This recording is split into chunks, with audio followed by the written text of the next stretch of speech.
Thank you, Deputy President. Well, you know, I do hear that there may be a new member for O'Connor from your side, honourable member, and I hear that that there's a very interesting competition between the Honourable Steve Martin, is what I hear, which I'm very intrigued to see. But Deputy President, Acting President, I want to touch on the motion at hand and thank the member for bringing the motion to the chamber. I think talking about our regions and primary industries is very integral. I will pick up on something the Honourable Steve Thomas said around the sheep industry. I will touch on the fact that one of the big things that I think was restricting sheep and running sheep here in Western Australia when we got into government in 2017 was the total lack of care in the wild dogs issue that was happening in Western Australia. I got to go out into my region and meet with people who had gone from farming sheep to farming goats because of the challenges they found with the lack of investment in the dog fence.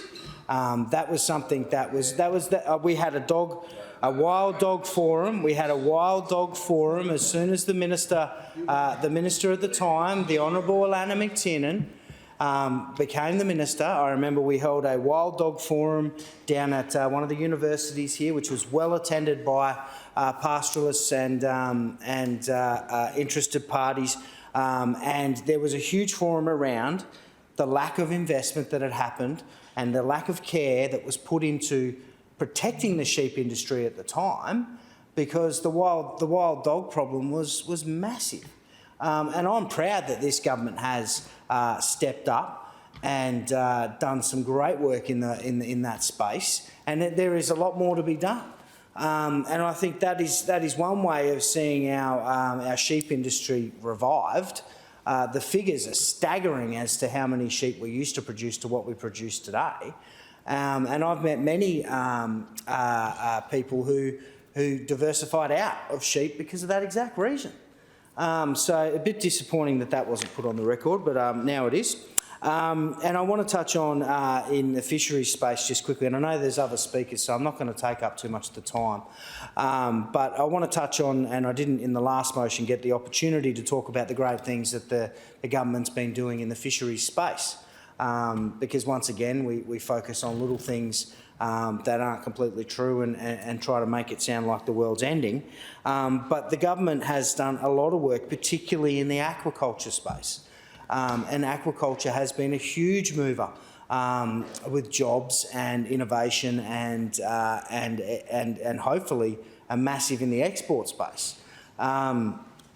So just this year alone, the WA Labor government has injected $8.5 million to support aquaculture development, which is primarily based in regional WA.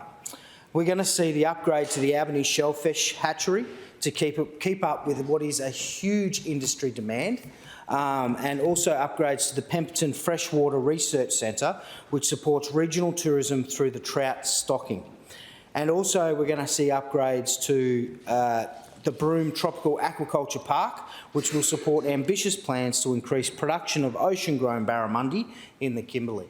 These are great aquaculture projects, and I know the Honourable Rosie Sahana gets excited when we talk about aquaculture in the Kimberley, because there is some great innovation happening in that space. And I would like to also talk about the aquaculture development zone in the Kimberley, the Abrolhos Islands, in Albany to encourage aquaculture development in prime locations that we directly benefit in regional areas. Aquaculture is a new space we're playing in. It is a space that I know the Minister, Don Punch, is very passionate about, and it is a space that I think will only grow into the future. Now, I know there's only a little bit of time, so I also want to touch on a little bit in respect of some mining and energy spaces, and also talk about VSUN Energy, Vanadium Redox Flow Battery, which is for a long-duration energy storage pilot in Kununurra, which is very exciting. It's an important role from the Cook Government's commitment to achieving the net zero by 2050.